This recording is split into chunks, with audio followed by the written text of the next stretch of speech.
Good morning. आज हम बात करेंगे इकोनॉमिक्स के एक नए चैप्टर निवेश मॉडल यानी कि इन्वेस्टमेंट मॉडल के विषय पर। आज इनके एमसीक्यूज को सॉल्व करें। आते हैं पहले प्रश्न पर। निम्नलिखित कथनों पर विचार कीजिए। प्रत्याशित निवेश में किसी विशेष उद्देश्य की प्राप्ति के लिए आय तथा रोजगार के स्तर पर निवेश करने की इच्छा निवेशकर्ता रखता है। दूसरा, निवेश वस्तुएं जैसे कि मशीन को भी अंतिम वस्तुओं में शामिल किया जाता है। उपरोक्त में से कौन सा कथन सत्य है? ऑप्शन ए केवल एक, ऑप्शन सी एक और दो दोनों, ऑप्शन बी केवल दो, ऑप्शन डी ना तो एक और ना ही दो।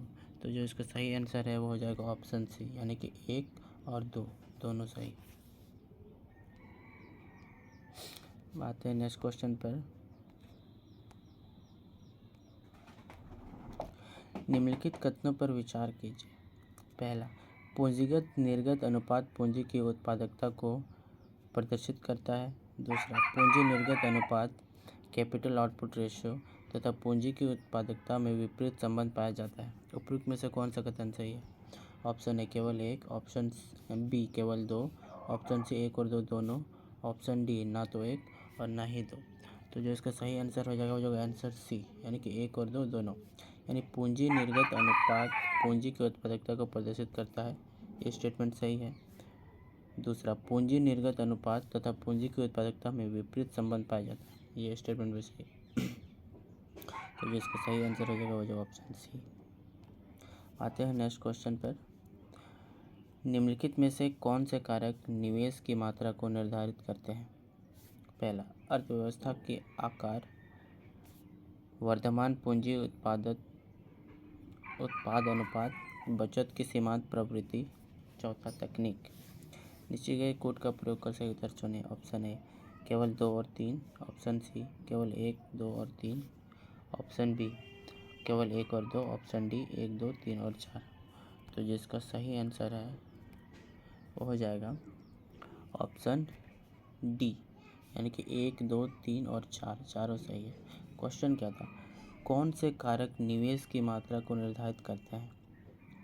तो यानी ये चारों सही हो जाएंगे। अर्थव्यवस्था का आकार, वर्धमान पूंजी उत्पाद अनुपात, बचत की सीमांत प्रवृत्ति और तकनीक।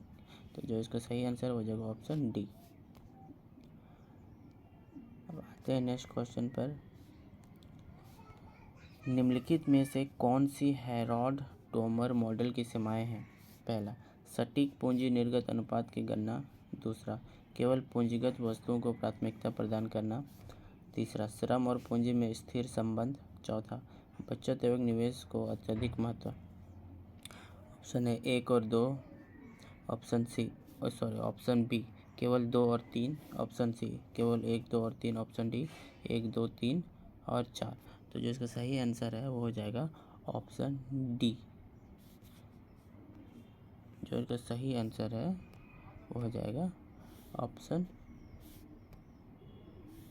डी यानी कि एक, दो, तीन, चार के सटीक पूंजी निर्गत अनुपात की गणना सही है। केवल पूंजीगत वस्तुओं को प्राथमिकता प्रदान करना सही है।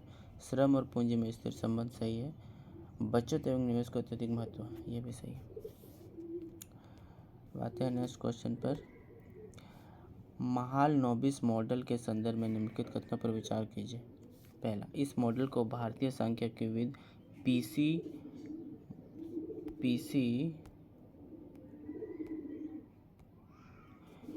पीसी महालनोबिस द्वारा प्रस्तुत किया गया। इसके अंतर्गत पूंजीगत वस्तुओं के उत्पादन को प्राथमिकता प्रदान की गई।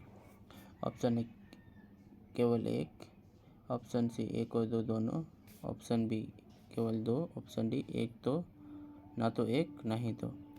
उपरोक्त में से कौन सा कथन सही है? तो जिसका सही आंसर है वो हो जाएगा ऑप्शन सी यानी कि एक और दो दोनों कथन सही है। क्वेश्चन है कि महालनोबिस मॉडल के संदर्भ में निम्नलिखित कथनों पर विचार करें। तो इसका जो सही आंसर ऑप्शन सी हो जाएगा यानी कि इस मॉडल को भारतीय सांख्यिकीविद पीसी महालनोबिस द्वारा प्रस्तुत किया गया, ये सही है।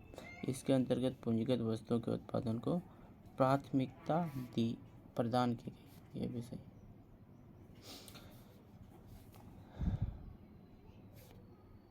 Thank you.